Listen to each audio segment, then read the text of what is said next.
नमस्कार, मैं शालिनी और आप दिख रहे हैं ग्रामीण दर्शन। बुलंद आवाज गांव और शहर की हर छोटी से बड़ी खबर सबसे पहले ग्रामीण दर्शन न्यूज पर मिलती है। चुनाव में जनता उन्हें सजा देगी।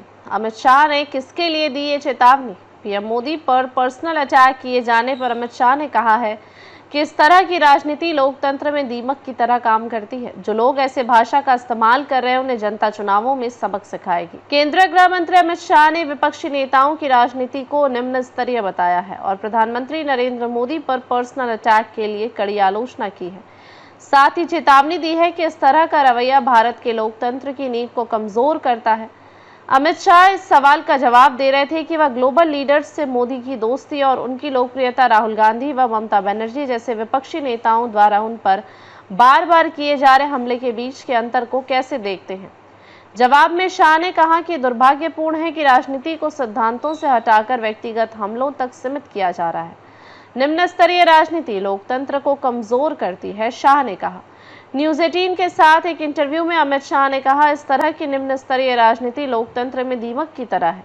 यह इसकी जड़ों को ही खा जाती है। जो लोग ऐसी भाषा का इस्तेमाल करते हैं और ऐसी राजनीति को बढ़ावा देते हैं उन्हें जनता सबक सिखाएगी। विपक्ष के पास उजागर करने को कुछ नहीं है। अमित शाह ने कहा, विपक्ष का काम भ्रष्टाचार को उजागर करना है, लेकिन उनके पास प्रधानमंत्री मोदी के खिलाफ ऐसे सबूत नहीं है और इसलिए वे व्यक्तिगत गाली गलौज पर उतर आए हैं। उन्होंने कहा, अगर कोई व्यक्ति भ्रष्ट आचरण में लिप्त है तो यह निजी मामला नहीं है, यह सार्वजनिक मामला है और भ्रष्टाचार को उजागर करना विपक्ष का कर्तव्य है।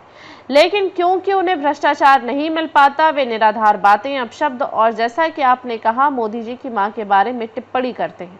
इससे हमारी लोकतांत्रिक राजनीति मजबूत नहीं होगी। उन्होंने मतदाताओं से मतदान के दौरान ऐसे नेताओं को जवाबदेह ठहराने का आग्रह किया। उन्होंने आगे कहा कि ऐसे लोगों को चुनाव में सजा मिलनी चाहिए। संसद भारत की सबसे बड़ी पंचायत। गृह मंत्री अमित शाह ने संसद को भारत की सबसे बड़ी पंचायत बताया और इस बात पर जोर दिया कि यह वह मंच है जहां सत्ता पक्ष और विपक्ष सिद्धांतों और नीतियों पर, राष्ट्रीय मुद्दों पर बहस करते हैं। उन्होंने कहा, ऐसी चर्चाओं के लिए इससे बड़ा कोई मंच नहीं है। हालांकि उन्होंने आरोप लगाए कि विपक्षी सांसद संस्था की मांग के विपरीत काम कर रहे हैं। उन्होंने कहा कि सत्र के पहले दिन से ही उन्होंने कार्यवाही को पटरी से उतारने की कोशिश की, यहां तक कि जब वंदे मातरम का नारा लगाया जा रहा था तब भी। बाद में उन्होंने दावा किया कि उन्हें बोलने का मौका नहीं दिया गया। शाह ने बताया कि अध्यक्ष द्वारा समय दिए जाने के बावजूद सदस्य अक्सर सदन से बाहर चले जाते थे।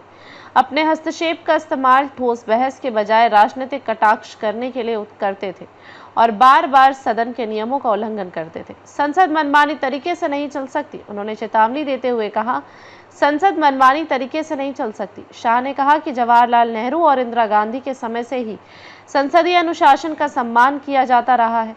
उन्होंने कहा, राहुल गांधी के परदादा और उनकी दादी के समय से ही संसद नियमों से चलती है। आदर्श सांसद वह होता है जो उसी ढांचे के भीतर अपने विचारों को सही ढंग से रख सके। शाह ने जोर देकर कहा कि भारत की जनता को यह तय करना होगा कि संसद का समय राजनीतिक नाटकबाजी में बर्बाद किया जाए या महत्वपूर्ण मुद्दों पर। उन्होंने कहा, प्रधानमंत्री मोदी ने हमेशा बहुदलीय संसदीय लोकतांत्रिक व्यवस्था को बनाए रखने और संसदीय शुचिता व अनुशासन सुनिश्चित करने पर जोर दिया है। ताजा खबरों के लिए बने रहिए हमारे ग्रामीण दर्शन न्यूज को फॉलो करें। अगर आप हमें फेसबुक, ट्विटर, इंस्टा के माध्यम से देख रहे हैं तो हमारे चैनल को लाइक करें, सब्सक्राइब करें और बेल आइकन दबाना न भूलें।